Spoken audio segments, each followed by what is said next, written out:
जगमागे जगमागे दिया बारत है, अम्बा के आरती होवे हो माँ।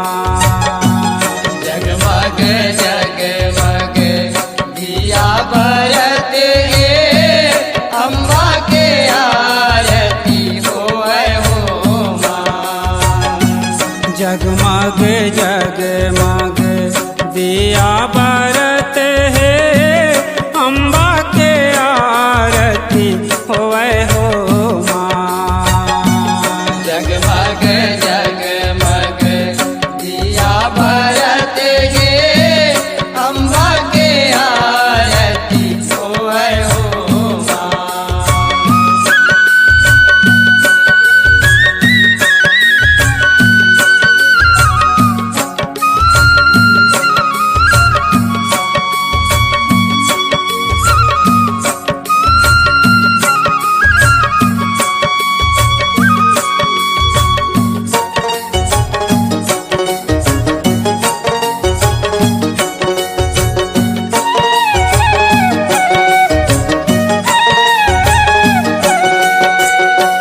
कंचन के थारी माधु पे कपूर घर, माटी के दिया जराए। देवो मैया माटी के दिया जलाए। पान फूल नरियर माता ध्वजा सुपारी, तोरे चरण माँ चघाए।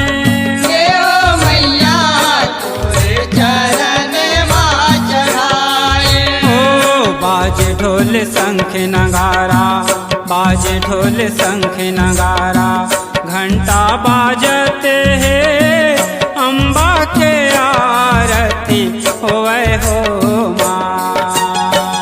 जगमग जगमग दिया बरत है, अम्बा के आरती होवे हो माँ।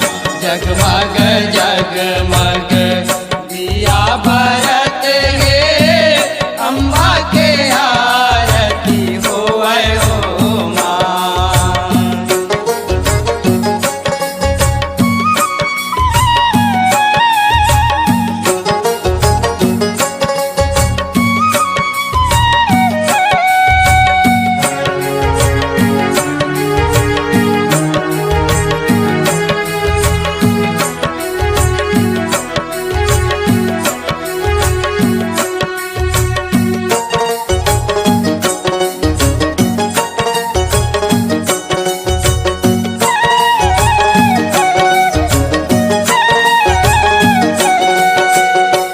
बैठे आसन माँ माता दुर्गा भवानी, 16 सिंगार अंग साजे।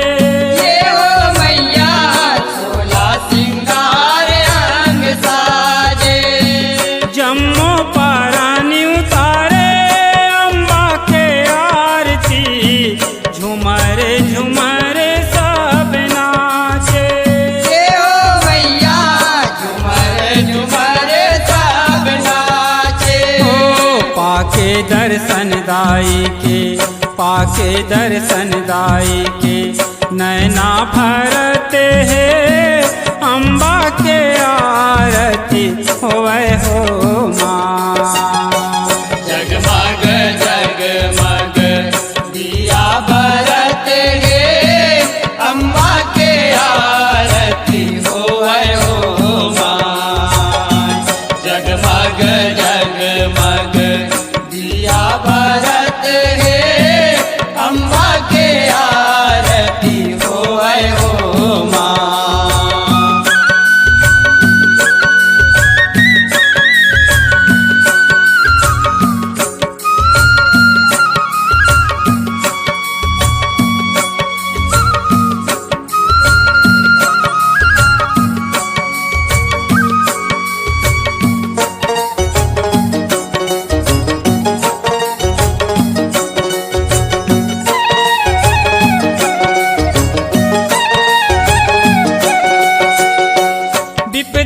बाधा ले दे जग के महतारी, अन धन भंडार घर भर दे। ये हो मैया अन धन भंडार घर भर दे। अमृत बरसावे माया के मौरे फुलवारी, बस अत का कृपा कर दे। ये हो मैया बस अत का कृपा कर दे। ओ प्रेमे पूरण हा माता, प्रेमे पूरण हा माता, पौरी परत है अम्बा के आरती होए हो।